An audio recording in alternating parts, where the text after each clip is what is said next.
Have you ever looked into the eyes of the person you trusted most and realized they were the ones who destroyed your life? I'm talking about that gut-wrenching moment when the floor beneath you just vanishes, leaving you falling into a dark hole with no bottom. My name is Nate, and before my world turned into a living nightmare, I thought I had it all figured out. I lived in a quiet suburb just outside of Chicago. I had a beautiful wife, Elena, who always smelled like vanilla and jasmine, and a 5-year-old daughter named Maya, who thought I was a superhero just because I could open tight pickle jars. I was a senior accountant at a mid-sized firm, the kind of guy who took pride in every decimal point. I never cheated on my taxes, I never lied to my friends, and I certainly never thought I'd end up sitting on a cold metallic bench in a 6 by 9 foot cell watching my entire existence evaporate like mist. But before we get into the wreckage, I want to ask you something. Have you ever felt like you were being watched or that a too good to be true opportunity was actually a trap? Let me know in the comments where you're watching from because I need to know if I'm the only one who is this blind. And if you've ever been betrayed by someone, you looked up to hit that subscribe button because you're going to want to hear how I handled the man who thought he could play God with my life. It all started on a Tuesday. It's always a Tuesday, isn't it? Just a boring gray morning. My boss, Vance, called me into his office. Vance was the kind of guy who radiated power. He wore $3,000 suits and had a smile that could sell ice to an Alaskan. He wasn't just my boss. He was my mentor. He'd been the one to promote me, the one who invited my family to his summer lake house. He sat behind his mahogany desk looking troubled. He told me about a special project, a high-priority audit for a new subsidiary. He said he only trusted me with it because I was the most honest man he knew. I felt a surge of pride. I thought I was finally moving into the inner circle. For 3 weeks, I buried myself in those files. I stayed late, fueled by lukewarm coffee and the thought of the bonus that would finally pay off Elena's student loans. But the deeper I went, the more my stomach began to churn. The numbers didn't just feel off, they felt impossible. I found a massive discrepancy: $5 million moved through shell companies that seemed to lead nowhere. My heart hammered against my ribs like a trapped bird. I remember thinking Vance needs to know. Someone is stealing from him. I went to his office late on a Friday night to show him what I'd found. The building was empty, the silence heavy and suffocating. When I laid the spreadsheets out, Vance didn't look surprised. He didn't look angry. He just leaned back, steepled his fingers, and gave me this cold, calculating look that sent a shiver down my spine. He told me to leave the files with him and go home to my family. He said he'd handle it. I went home feeling relieved, thinking I'd saved the company. I kissed Maya goodnight, tucked her under her unicorn blankets, and told Elena everything was going to be okay. The next morning, the world exploded. I was at the kitchen table pouring juice for Maya when the front door was kicked in. It sounded like a bomb going off. Men in tactical gear shouting, "FBI, get on the ground!" I was tackled onto the hardwood floor, the cold barrel of a rifle pressed against the back of my neck. I could hear Elena screaming Maya, crying in terror, as she watched her daddy being pinned down like a common criminal. They didn't just arrest me, they tore my house apart. They ripped the cushions off the sofa, dumped out Maya's toy chest, and went straight for my home office. In the back of a hidden drawer I didn't even know I had, they found an encrypted hard drive and a ledger. My handwriting was all over it. There were offshore accounts linked to my name, filled with the very $5 million I had discovered. I stood there in handcuffs, watching the agents bag the evidence. I kept yelling that it was a mistake, that Vance knew the truth. But when I looked at the lead agent's face, I saw pity mixed with disgust. To them, I wasn't an honest accountant. I was a greedy thief who had used his position to rob his friends. The trial was a blur of misery. Vance took the stand as the star witness for the prosecution. He sat there in his expensive suit, dabbing at his eyes with a silk handkerchief, telling the jury how heartbroken he was that I had betrayed his trust. He lied with such conviction that even I started to wonder if I was losing my mind. He'd planted everything: the emails, the digital signatures, the offshore transfers. He had turned my own meticulousness against me. The jury didn't even deliberate for 4 hours. Guilty on all counts. 10 years in a federal penitentiary. The day I was transported to prison was the hottest day of the year, but I felt frozen. The orange jumpsuit felt like lead on my skin. The first few months were a slow death. I wasn't built for that place. I was a man of spreadsheets and bedtime stories, not iron bars and violence. I spent every waking second writing letters to Elena, explaining, pleading, telling her I loved her. But the letters started coming back. Return to sender. Unforwardable. The real end of my life happened in the visiting room 6 months into my sentence. Elena sat behind the plexiglass. She looked 10 years older. Her eyes, which used to sparkle when she saw me, were dull and bloodshot. She didn't pick up the phone at first. She just looked at me. When she finally spoke, her voice was a hollow whisper. She told me she had filed for divorce. She told me she was moving to the West Coast to live with her sister because she couldn't show her face in our town anymore. The other parents looked at her like she was the wife of a monster. Maya asks where you are every night, Elena said, a single tear tracking through the heavy makeup she was using to hide her exhaustion. I told her you went away because you did something bad. I can't let her grow up in the shadow of what you did, Nate. I have to protect her. I begged her. I pressed my palm against the glass until my hand turned white. I told her I was innocent, that Vance had set me up. But she just shook her head. The evidence was too loud and my voice was too quiet. She stood up, turned her back on me, and walked out of those heavy steel doors. She took my heart, my soul, and my reason for breathing with her. For the next 2 years, I was a ghost. I stopped eating. I stopped talking. I watched the gray walls of my cell, waiting for the shadows to swallow me whole. I had lost everything. My career was gone. My reputation was ashes, and my daughter would grow up thinking her father was a liar and a thief. The weight of the injustice was a physical pressure in my chest, a crushing stone that made every breath a struggle. I didn't want to be Nate the accountant anymore. I didn't want to be Nate the prisoner. I just wanted the silence. One night, the darkness felt heavier than usual. The air in the cell was thick with the smell of floor wax and despair. I lay on the thin, lumpy mattress staring at a small crack in the ceiling. I felt a strange, cold peace wash over me. I realized that Vance hadn't just put me in prison. He had erased me. And if I was already gone, there was no point in staying. I reached for the makeshift tool I had hidden under the frame of my cot, my fingers trembling not from fear but from a desperate need for the pain to stop. I closed my eyes, the images of Elena's jasmine-scented hair and Maya's laughter flickering in my mind, one last time like a dying candle. I gripped the sharp edge, feeling the cold metal bite into my skin, and pressed down with every ounce of strength I had left, waiting for the world to finally go black. The sharp metallic sting was the last thing I expected to feel, but as the darkness rushed in to claim me, the world didn't just end. It twisted. That suffocating silence of the prison cell began to vibrate, humming with a frequency that made my very teeth ache. The smell of industrial bleach and decaying stone vanished, replaced by the sudden violent scent of a spring rainstorm and expensive leather. My lungs, which had been gasping for air in a stagnant tomb, suddenly expanded with the crisp, cool oxygen of a suburban morning. I didn't open my eyes immediately. I was too terrified that the afterlife was just another cruel trick, another cold room designed to punish me for sins I never committed. But then I heard it. A sound so mundane it made my heart stop. It was the rhythmic metallic click-clack of the ceiling fan, the one in my bedroom that I'd promised to oil for 3 years. Then came the soft, rhythmic breathing of someone lying inches away from me. My eyes snapped open. I wasn't staring at a cracked concrete ceiling. I was looking at the soft, cream-colored crown molding of my own bedroom. The sunlight was filtering through the linen curtains, casting dancing shadows across the duvet. I turned my head so fast I felt a sharp pop in my neck. There she was. Elena. Her hair was a messy halo on the pillow, and she smelled God. She smelled like that jasmine and vanilla I had mourned every single night in that cell. I reached out, my hand shaking so violently I thought I might shatter. When my fingertips touched the warmth of her shoulder, I didn't feel the ghost of a memory. I felt skin. I felt a pulse. She stirred, let out a tiny moan of protest against the morning sun, and opened her eyes. They weren't dull. They weren't bloodshot from crying in a visiting room.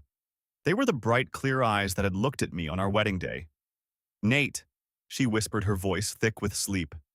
"You're staring again. Did you have another nightmare about the fiscal year end?" I couldn't speak.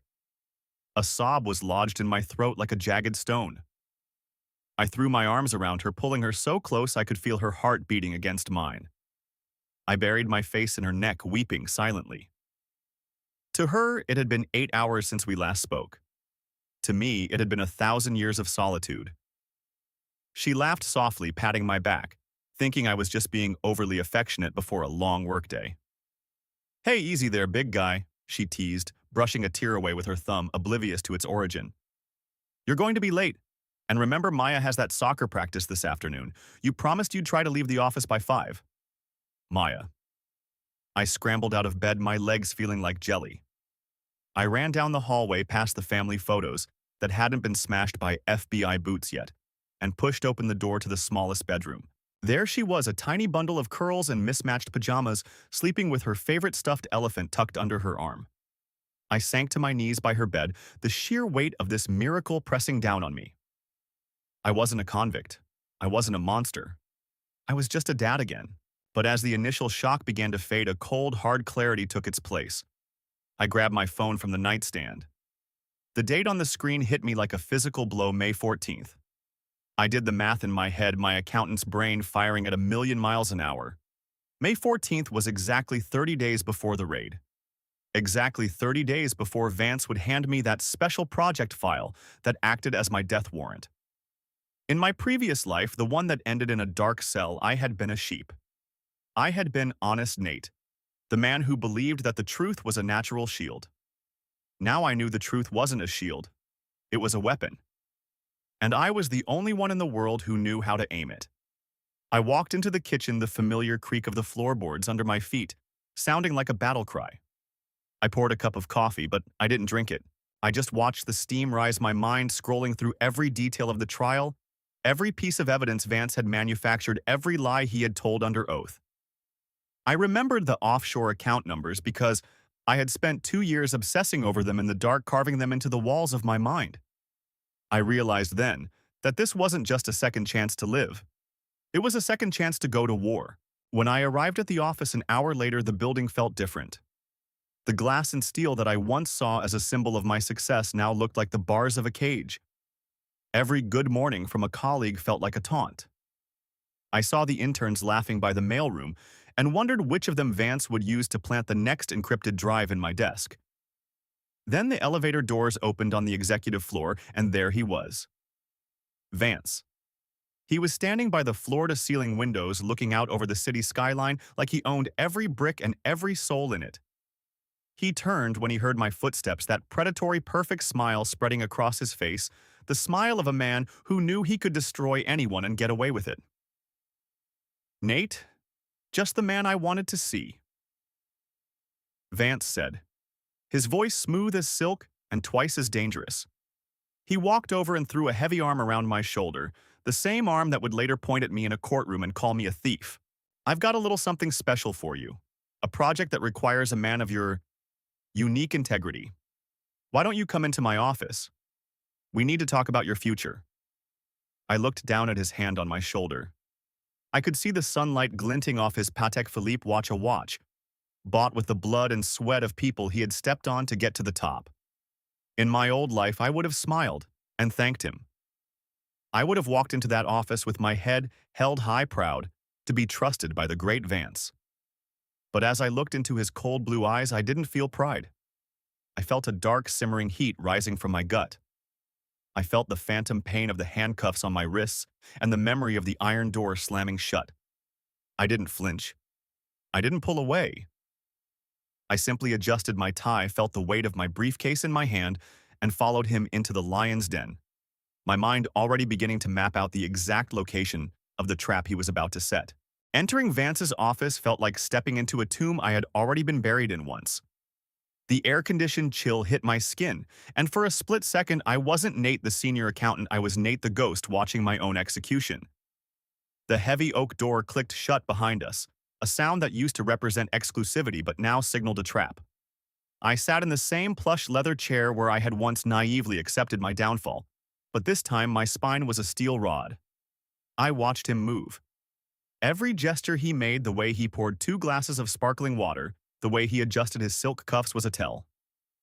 He wasn't a mentor. He was a predator who thought he'd found the perfect prey. He slid a thick blue folder across the desk. It was the special project, the same one. I felt a surge of nausea, but I forced my hand to remain steady as I touched the cover. I could almost see the spectral fingerprints of the FBI agents who would seize this very folder in 30 days. Vance leaned forward, his eyes shimmering with a false sense of brotherhood. He told me the same lies: the subsidiary was bleeding, the board was clueless, and only a man of my unshakable morals could clean up the mess. It was a masterpiece of manipulation. He was handing me the shovel and asking me to dig my own grave, all while telling me I was building a palace. But as I left his office, the honest Nate he thought he knew died in that hallway. I didn't go back to my desk to work. I went to the bathroom, locked myself in a stall, and gripped the edges of the sink until my knuckles turned white. I had to be perfect. If I showed even a flicker of suspicion, the 30-day clock would vanish, and he'd find a faster way to eliminate me. I looked at myself in the mirror, really looked. The man staring back had seen the bottom of a prison cell. He had lost his wife's love and his daughter's respect. That man was gone. The new Nate was a shadow, a double agent in his own life. The next 2 weeks were a blur of calculated risks. I began living two lives. During the day, I was the diligent employee, meticulously organizing the fraudulent files just as Vance wanted. I even took him out for a drink, laughing at his jokes while mentally recording the offshore routing numbers he let slip. But at night, after Elena and Maya went to sleep, my real work began. I bought a burner laptop with cash and used a VPN I'd learned about from a tech-savvy cellmate in my future life. I wasn't just looking for the $5 million this time. I was looking for the ghost trail, the small, sloppy mistakes a man as arrogant as Vance inevitably makes when he thinks he's untouchable. I found it on a Tuesday night, hidden in a sublayer of a decrypted server. It wasn't just me. Vance had done this before. 2 other accountants had resigned under mysterious circumstances over the last 5 years. One was in a mental health facility. The other had disappeared entirely. My blood ran cold. This wasn't just corporate fraud. It was a serial destruction of lives. Every time I looked at Elena at the breakfast table, I felt a crushing weight of secrecy. I wanted to scream, to tell her everything, to hold her and never let go.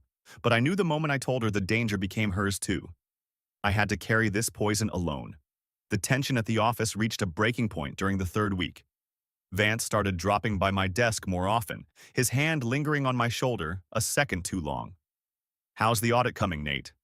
Finding everything you need?"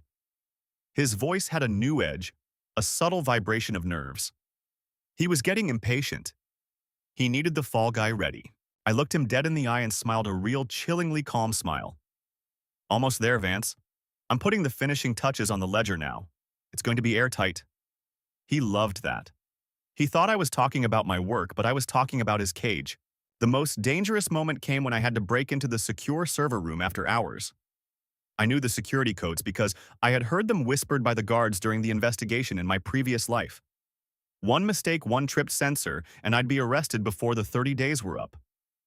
My heart was a drum in my ears as I slid the encrypted drive into the main terminal. I was copying the real-time logs of Vance's personal logins, the smoking gun. That would prove he was the one moving the money, not me. A flashlight beam swept past the frosted glass door. I dove under the desk, my breath hitched, smelling the ozone of the servers and the sharp scent of my own fear. By the final week, I was a shell of a man. I had stopped sleeping. Elena noticed. She found me in the kitchen at 3 a.m., staring at a blank wall. "Nate, you're scaring me," she whispered. I turned around and kissed her forehead. "Just a few more days, honey," I told her. 48 hours before the scheduled raid, Vance called me into his office for a final check-in. He handed me a glass of scotch, but I didn't drink. He told me he needed me to sign a final certification for the audit, a document that would link my digital signature to every fraudulent transaction. I picked up the pen, the weight of it feeling like a weapon, and hovered it over the signature line, my eyes locked on the ticking clock on his wall. The nib of the gold fountain pen hovered just a fraction of an inch above the paper, the ink threatening to bleed onto the document that had once been my death warrant. I could feel Vance's eyes boring into the side of my head, his breath hitched in anticipation. In my past life, I had signed this without a second thought, a sheep walking willingly into the abattoir. But this time I felt a strange, cold electricity surging through my veins. I didn't sign. Instead, I let the pen accidentally slip from my fingers, clattering across the mahogany desk and leaving a jagged streak of black ink across the signature line. Damn it, I muttered, leaning back and rubbing my temples with a theatrical exhaustion. My hands are shot, Vance. I've been staring at these ledgers for 18 hours straight. If I sign this now with a shaky hand, it'll look like I'm forged or under duress. Give me until tomorrow morning. I'll come in early, fresh eyes, and wrap this up before the board meeting. I saw the flash of irritation in his eyes, the flicker of a man whose clock was ticking, but he masked it quickly with that practiced oily charm. He nodded, telling me to get some rest, unaware that rest was the last thing on my itinerary. I walked out of that building for the final time as his subordinate, feeling the weight of the encrypted drives in my pocket like bars of solid gold. I didn't go home. I drove to a nondescript diner on the edge of the city, meeting a contact I had spent the last week vetting, a relentless investigative journalist for a major federal watchdog. The morning of the raid arrived with a sky the color of a bruised plum. I sat at my kitchen table sipping coffee that tasted like ash, watching Elena help Maya get ready for school. My heart felt like it was being squeezed by a giant fist. This was the moment. In the previous timeline, this was where my life ended. I leaned over and hugged them both, a long, desperate embrace that confused Elena. I didn't tell her that in an hour, our front lawn would be swarming with black SUVs. I just told her I loved her more than life itself. When I stepped into the office at 8:55 a.m., the air was thick with a tension only I could perceive. I walked straight to Vance's office. He was standing by the window, already holding a glass of scotch, looking triumphant. He didn't even turn around. "Ready to finalize your future, Nate?" he asked, his voice dripping with a sickening paternalism. I didn't answer. I just stood there, counting down the seconds in my head. 3, 2, 1. The sound of the lobby elevators chiming was followed by the heavy rhythmic thud of combat boots on the industrial carpet. It wasn't the FBI team Vance had tipped off to frame me. It was the Internal Affairs Division and the Securities and Exchange Commission's elite task force, led by the evidence I had spent 30 days meticulously feeding them through my burner accounts. The glass doors of the executive suite didn't just open, they were commanded open. Vance spun around, his face draining of color until he looked like a wax figure melting under heat. He looked at the agents, then at me, his mouth working but no sound coming out. I didn't say a word. I just reached into my briefcase, pulled out a second folder, the one containing the real-time server logs and his private offshore authorizations, and handed it to the lead investigator. The chaos that followed was a symphony of justice. I watched as they read Vance his rights, the metallic click of the handcuffs echoing against the very windows he used to look out of to survey his city. He went from a god to a common criminal in 60 seconds. As they led him past me, he leaned in, his face contorted with a feral rage. "I'll destroy you, Nate," he hissed, the spit hitting my cheek. "You think you've won? I'll buy my way out of this before the sun sets." I wiped my face, looking him dead in the eye with a calm that terrified him. "You can't buy back time, Vance. And you can't buy the people you've already erased." I made sure of that. The falling action was swifter than I expected. Because I had provided the evidence before the crime was fully completed in this timeline, and because I had acted as a whistleblower, the charges against me never materialized. I stood on the sidewalk outside the firm, watching the media trucks swarm the building. My phone buzzed in my pocket. It was a text from Elena. "Maya forgot her lunch. Can you pick it up on your way home? Love you." A sob of pure, unadulterated relief broke out of my chest. I started walking, the Chicago wind biting at my face, but I didn't feel the cold. I felt the sun. I had cheated death, I had saved my family, and I had dismantled a monster. I realized then that the miracle wasn't just the time travel, it was the fact that I finally knew the value of the man I saw in the mirror. I wasn't just honest Nate anymore. I was a man who had been through the fire and came out as steel. I stopped at a small park, watching parents push their kids on swings, the world continuing its mundane, beautiful orbit. I took a deep breath, the air tasting like freedom and second chances. I knew the road ahead would be long. I had a career to rebuild and a life to reconnect with, but for the first time in 2 lifetimes, I wasn't afraid of the dark. I looked up at the sky, whispered a silent thank you to whatever force had given me those 30 days, and started my car. I had a lunchbox to deliver, a daughter to hug, and a wife to grow old with. The nightmare was over. The story of the man who died in a cell was gone, replaced by the man who chose to fight back. And as I drove toward home, I knew that some things are worth more than any ledger could ever calculate.